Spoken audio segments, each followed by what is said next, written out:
everyone. So I'm going to take you through this quickly. This is the app Stop Motion Studio. You can find this on the Apple App Store and the Android Google Play Store. The icon looks like this. Once you open it up, let me exit out of here. This is what you will see. This is your home screen. What you could do is press New Movie. You can also watch the Big Fish example that they made here. But once you press New Movie, your camera will open up in front of you. There's a few buttons that you have to work with. So the microphone button is here on the left side. It won't let me tap that, but that's if you want to do a voiceover afterward, you can. I believe you can also add music. This is the plus sign button on the left side where you can add images after a title, different clips from your camera roll. Here's the settings. So this is the speed. You'll see down here it says frames per second. We are going to keep it to about 12 frames per second. That's pretty standard. Movies like Coraline or any of those large productions would use something like 30 frames per second. So that's 30 pictures per every second. That's a lot of work. It takes a very long time, but it makes it very smooth looking. Ours are going to be a little bit more choppy at 12 frames per second. In between 10 to 12, it doesn't matter so much. Here's some different options you can use. Keep it at one of these aspect ratios. There's some paid options here, but we don't really need those.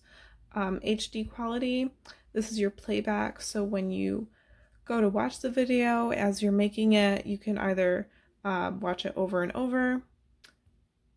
You can just play the most recent frames. You can loop it. You can include your live image in your playback.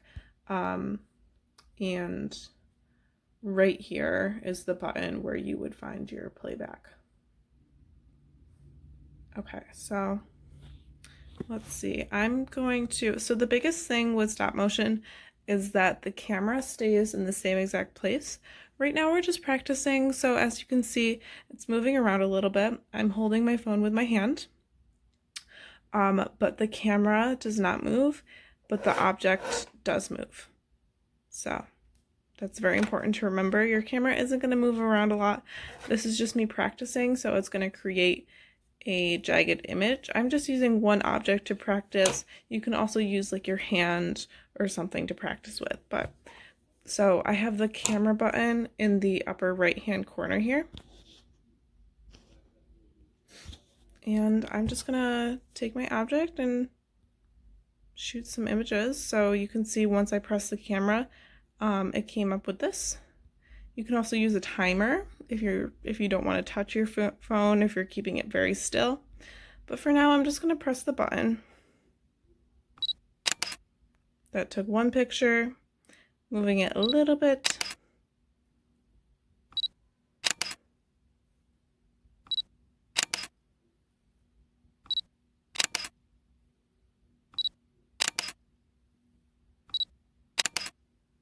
It's taking a bunch of pictures.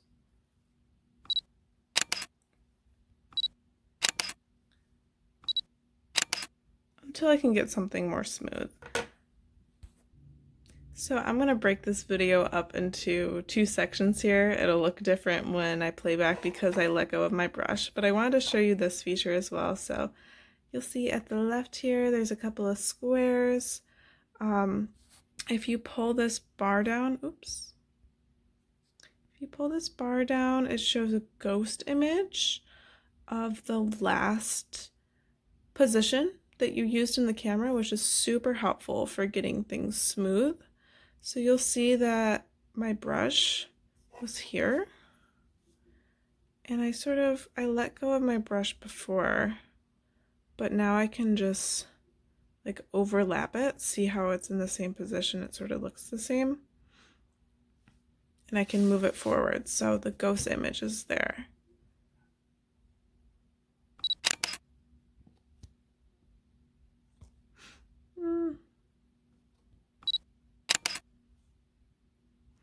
You can also see I just changed to 3, so you can change it to the 3 previous ghost images, or you can change it to 5. That's getting even more advanced. All you really need is to keep it at the 1 previous ghost image. So I've been letting go of my brush to touch my screen with my other hand. So this isn't going to be super smooth, but let's see what it looks like.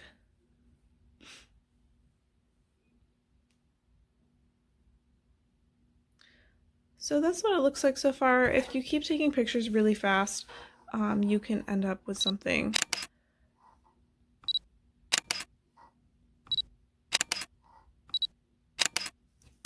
that's fairly smooth. So that's basically it. These are the options you have to work with, and you can try that out.